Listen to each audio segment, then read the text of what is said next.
Pak Kades di desaku sudah 1 tahun ini berpisah dengan istrinya. Di suatu hari yang gerimis, beliau meneleponku dan memintaku untuk datang ke rumahnya. Itulah awal kedekatan kami, sampai pada suatu hari yang lain, aku diminta datang lagi ke rumahnya dan diajak melakukan kegiatan senam malam-malam sampai berkeringat. Inilah kisahku.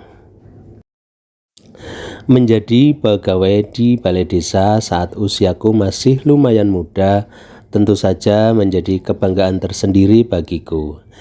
Tentu saja dampak positifnya adalah banyak cewek-cewek yang mendekat, minta dijadikan pacar. Mereka, cewek-cewek ini, tidak tahu bahwa aku sedang mengincar dan mengagumi kepala desaku sendiri, Pak Feriawan namanya.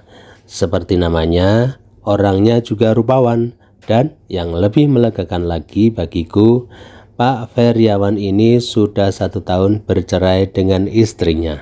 Nah loh.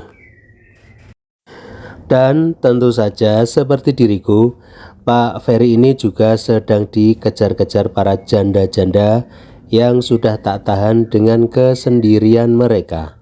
Bahkan menurut cerita beberapa teman sekantor, pernah ada janda muda yang nekat datang tiap hari ke kantor Pak Ferry membawakan oleh-oleh seperti durian, petai sekardus, sampai pisang 1 tandan yang baru diambil dari pohonnya untuk diberikan kepada Pak Ferry. Tapi sejauh yang aku tahu, cewek-cewek ini mengalami patah hati karena cintanya tidak dibalas oleh Pak Ferry. Nah loh, Pak Ferry ini orangnya sangat pendiam, tapi ternyata kalau sudah akrab dengan orang, ia akan sangat terbuka. Seperti ketika aku baru beberapa minggu bekerja di kantor Pak Ferry di balai desa, ia bahkan tidak pernah mengajakku berbicara. Bertemu hanya salim, tanpa ada basa-basi ataupun pertanyaan ala kadar seperti apa kabar atau sekedar halo. Aku ingat ketika mulai akrab dengan Pak Ferry ini adalah ketika ada acara 17-an. Beliau ini memintaku untuk datang ke rumahnya untuk mengambil bendera. Beliau saat itu hanya mengenakan celana pendek dan kaos oblong seperti diriku. Aku masuk rumahnya dan dia memandangi kaki-kakiku yang ternyata dipenuhi rambut. Saat itulah aku mulai merasa bahwa Pak Ferry ini juga gemar memelihara burung perkutut atau pisang Ambon, atau suka sayur terong, atau entah apalagi orang menyebutnya. Yang pasti setelah itu Pak Ferry tak lagi pendiam. Tiba-tiba ia banyak bicara. Fuad, kamu bantu pegangi kursinya ya, kata Pak Ferry. Tapi aku menolak. Biar saya saja Pak yang ambil benderanya. Benderanya ditaruh di dalam kabinet kaca yang cukup tinggi, tak dapat dijangkau tanpa bantuan tangga atau kursi. Aku mengambil kursi, menaikinya untuk mengambil bendera, dan Pak Ferry yang harus memegangi kursinya.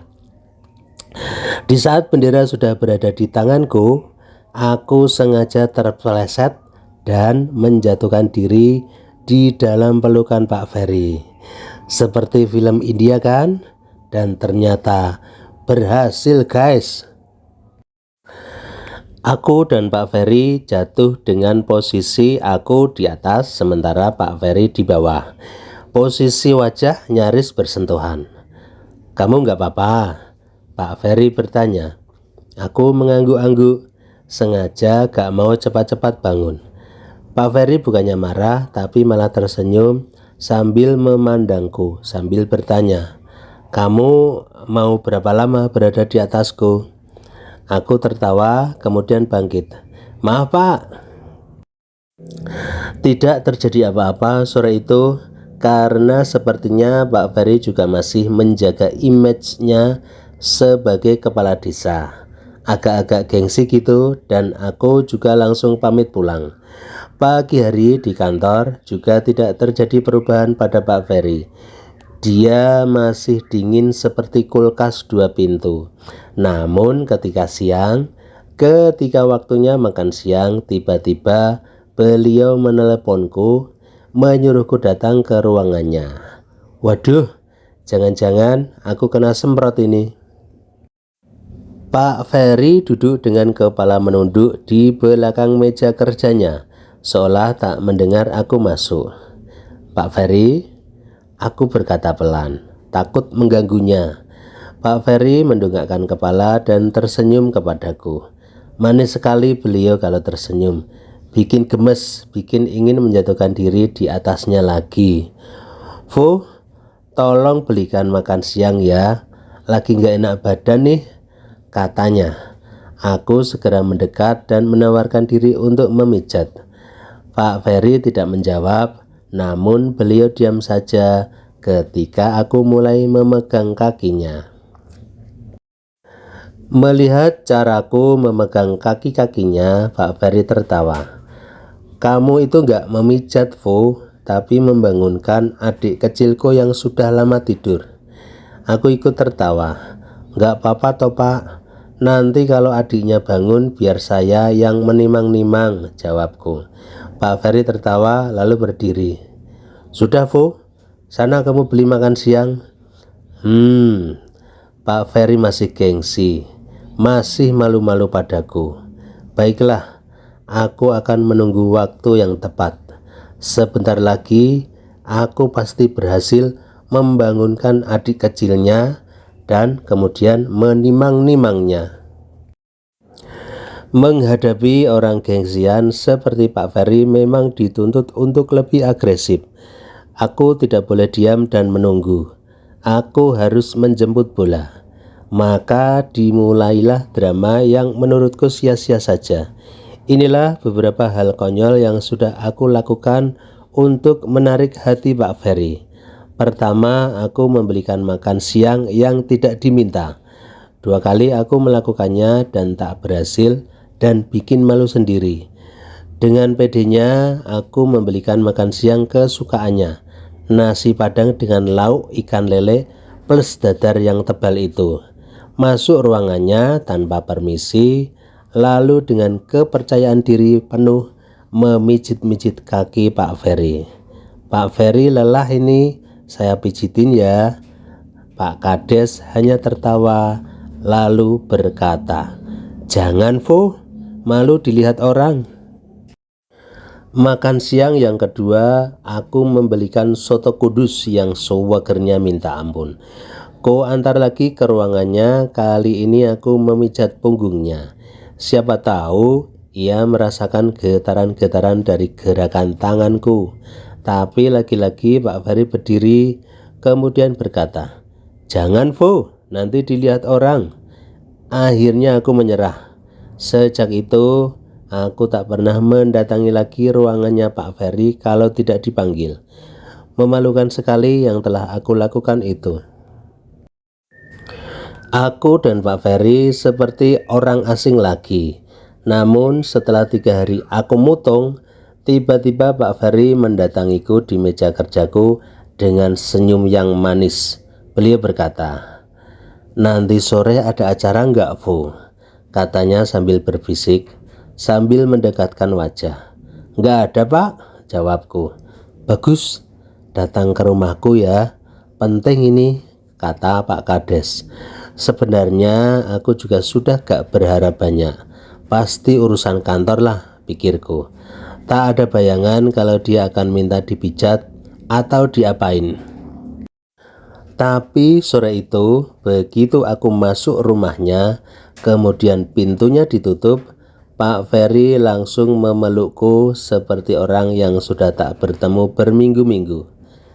Aku tak membalas pelukan itu dan hanya bertanya, Pak Ferry, ada apakah? Nggak ada apa-apa, cuma kangen aja, katanya. Oh alah Pak, kukira Bapak mau pindah tugas ke Amerika jadi kepala desa suku Indian. Baiklah, Aku ingin melihat sejauh mana orang ini melanjutkan kangennya. Pak Ferry mengenakan kaos oblong warna putih dengan celana sport yang tipis. Enak sekali dipandang. Kalau sedang tersenyum, sekilas wajahnya mirip Rano Karno dengan kumis yang dicukur rapi. Umurnya tak lebih dari 45 tahun. Ketika beliau duduk di sampingku, aku langsung gerak cepat menyentuh kakinya. Dan kali ini ia diam saja. "Baru pertama kali ya Pak?" aku bertanya. Wajah Pak Kades memerah. "Iya Fu, malu, tapi pengen." Pak Kades tertawa. Tanganku mulai memijit kaki-kakinya dan Pak Ferry masih diam. Aku mengambil celana sport miliknya, kemudian memindahkannya ke atas meja. Dan selanjutnya kamu bayangkan sendiri ya apa yang terjadi. Bisa kan membayangkan? Bayangkan kamu suka dengan empek-empek, kemudian ada seseorang yang dengan sukarela memberikan empek-empek Palembang yang masih anget dan kamu sedang kelaparan. Masa iya kamu akan menolak makan empek-empek itu? Ya kan? Ya kan? Ternyata Pak Ferry sangat menyukai caraku makan empek-empek. Setelah itu beliau memberiku hadiah dengan mengajak makan bakso beranak di dekat rumahnya. Hari sudah malam. Ketika aku minta izin pulang, Pak Kades menahanku. Beliau memintaku untuk menginap.